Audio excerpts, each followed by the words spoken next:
শুভ সকাল আমার প্রিয় বন্ধুরা।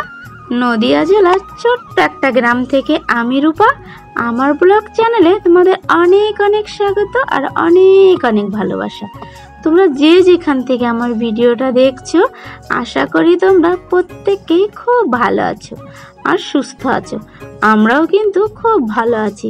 আর হ্যাঁ বন্ধুরা, তোমরা কে কোথা থেকে আমার এই ভিডিওটা দেখছো অবশ্যই কিন্তু তোমরা কমেন্ট করো।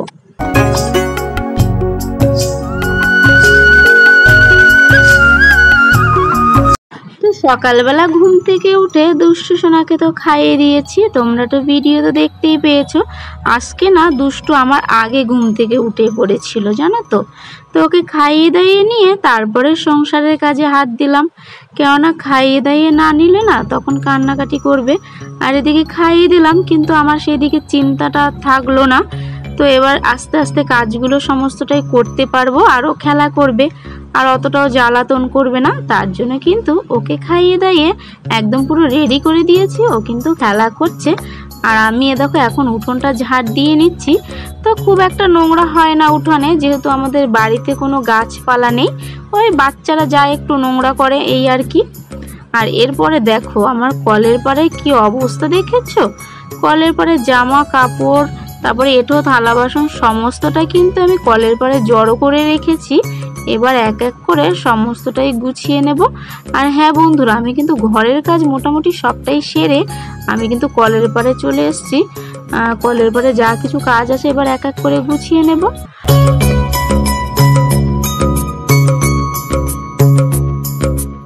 এবার দেখো রাতের যেহেতু এঁঠো থালা বাসন ছিল, তো অনেকটাই এঁঠো থালা বাসন আছে, তো সেগুলো এবার এক এক করে ধুয়ে নিচ্ছি।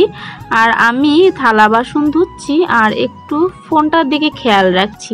কেন বলো তো, দুষ্টুরা তো এখানে খেলা করছে, বারবার না ফোনটার কাছে চলে আসছিল, তার জন্য আমি ফোনটাকে সরিয়ে নিয়ে আসলাম। তো ওরা তো বাচ্চা, ওরা তো জানে না। আর দেখো কলের পাড়ে এসেছি আর এখানে জল ঘাটার জন্য একদম রেডি। জল ঘাটতে পারলে আর কিছুই চাই না, শুধু দুষ্টামি। আর এখানে দেখো ডিমের খোসাটা রেখে দিয়েছি, ফেলে দেব। আর ও কি করেছে, সেই ডিমের খোসাটাকে ভেঙে একদম কলের পাড় পুরো ভর্তি করে দিয়েছে।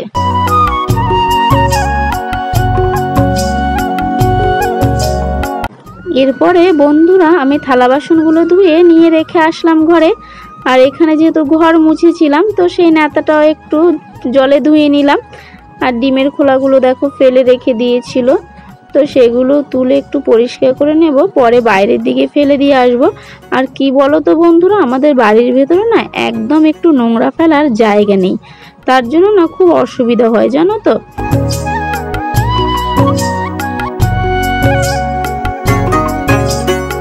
এরপরে তো জলের বোতলগুলো ভরে আমি রেখে এসেছি ঘরে। আর এরপরে দেখো যে সার্ফও মাখিয়েছিলাম না, এই জামা কাপড়গুলো কবে রেখেছি জানো তো, সেই বাপের বাড়ি গিয়েছিলাম, তো তার পরের দিন না মেঘ মেঘ ছিল, তাই না কাচিনি জানো তো, রোদ ছিল না সেরকম। আর আজকে যেহেতু রোদ উঠেছে তো তার জন্য কেচে দিচ্ছি। আর দুষ্টু শোনা না ওর বাবার প্যান্টটা পেয়েছিল, তো সেই প্যান্ট দেখে বাবা বাবা করছিল। তো বাবা যেহেতু নেই বাড়িতে, তাই প্যান্টটা দেখেই না বাবা বাবা করছিল। আর যদি জিজ্ঞেস করি যে বাবা কোথায় গেছে, তাহলে বলবে বাবা কাজে। তো সব কথা তো বলতে পারে না, শুধু একটাই কথা বলে যে কাজে।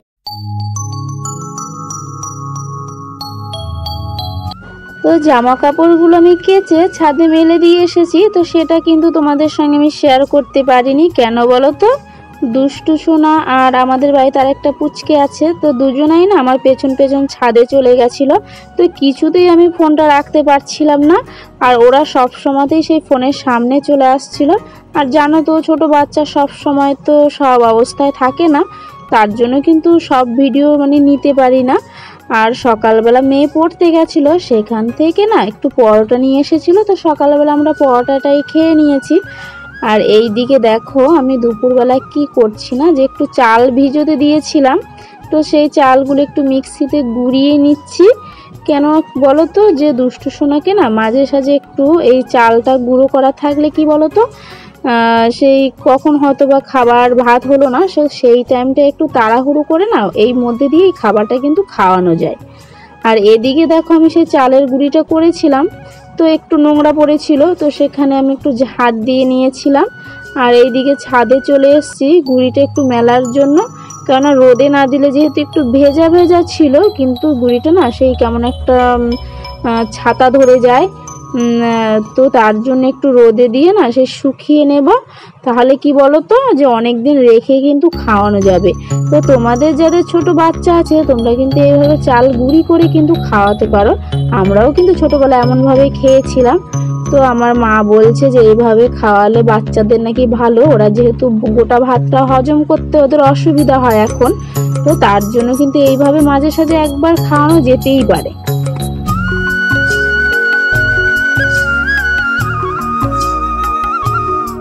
আমার চালের গুঁড়িগুলো রোদে দেওয়া হয়ে গেছে। এরপরে যে দেখো সকালবেলা সে আমি জামা কাপড়গুলো মেলে দিয়েছিলাম, তো বাইরে যেহেতু প্রচণ্ড রোদ উঠেছে, তো জামা কাপড়গুলো না ভালোই শুকিয়ে গেছে। তার জন্য কি করলাম, ঘরে নিয়ে চলে আসলাম। আর তোমাদের দাদা ভাইয়ের প্যান্টটা শুকায় নিয়ে একটু একটু ভেজা আছে, যেহেতু মোটা প্যান্টটা, তো ওটা আর আমি পরে আর যাব না। তার জন্য আমি দালানে তারে মেলে দিয়ে এসেছি, পরে যাতে আর না যেতে হয়। আর দেখো এদিকে দুষ্টু সোনা যেহেতু ঘুমাচ্ছে, বিকেলবেলা না আমি একটু বাজারের দিকে যাব, তার জন্য কিন্তু রেডি হয়ে নিচ্ছি। আর দুষ্টু সোনা ঘুম থেকে উঠে পড়লে ওর খাবার আমি রেডি করে রেখে যাচ্ছি, এসে তখন খাইয়ে দেব।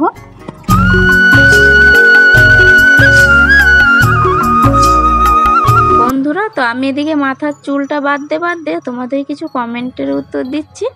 তো প্রিয়াঙ্কা ব্লগস, তো দিদি ভাই তুমি কমেন্ট করেছো যে সারাদিনে অনেক কাজ করো। তো সত্যি এত সুন্দর কমেন্টটা করার জন্য তোমাকে অসংখ্য অসংখ্য ধন্যবাদ। হ্যাঁ, ছোট ছেলেকে নিয়ে সারাদিনে যতটুকুই করি ততটুকুই কিন্তু খুব কষ্ট হয়ে যায় করতে। তো বলার জন্য অনেক অনেক ধন্যবাদ। ধন্যবাদ দিয়ে তোমাকে আমি ছোট করব না। এইভাবেই তোমরা আমার পাশে থাকো, সাপোর্ট করো। আর এবি ব্লগ দাদা ভাই তুমি কমেন্ট করেছো যে তোমার পাশে আছি, এগিয়ে যাও। তো দাদা ভাই এই মিষ্টি কমেন্টটা করার জন্য তোমাকে অসংখ্য অসংখ্য ধন্যবাদ। এইভাবেই আমার পাশে থাকো আর আমাকে এইভাবেই সাপোর্ট করো। আর হ্যাঁ বন্ধুরা, আমাকে শাড়ি পরে কেমন লাগছে অবশ্যই কিন্তু কমেন্টে বলো। তোমাদের শাড়ি পরে বেশি ভালো লাগছে নাকি বাড়িতে যে নাইটি পরে থাকি সেটা পরে বেশি ভালো লাগে, তো তোমরা কিন্তু অবশ্যই কমেন্ট করে নিও। আর এদিকে দেখো আমি কিন্তু বেরোবো, তার জন্য কিন্তু আমি রেডি হয়ে গেছি। আর আমি কি না প্রথম ভুলে যাচ্ছিলাম ছাতা নিতে, তো এরপরে দেখো ছাতাটাও নিয়ে নিলাম, যেহেতু বাইরে এখন কখন রোদ আর কখন বৃষ্টি কিছুই বলা যায় না। তো এরপরে দেখো আমি বাজার থেকে ঘুরে এসে, যেহেতু আগে খাবারটা আমি করে রেখে গেছিলাম, তো হালকা একটু সামান্য গরম করে নিয়ে খাইয়ে দিয়েছি। আর বাজার থেকে কি কি আনলাম সেটাও তোমাদের সঙ্গে শেয়ার করে নিলাম। পায়খানা পরিষ্কার করার জন্য একটা হারপিক, আর ফোনের কভারটা যেহেতু ছিঁড়ে গেছে এটাই নিয়ে আসলাম, তো তোমাদের সাথে শেয়ার করলাম। আর ভিডিওটা বেশি বড় করলাম না, আজকের মতো এখানেই। আগামী একটা ভিডিওতে দেখা হচ্ছে আগামীকালকে। টাটা।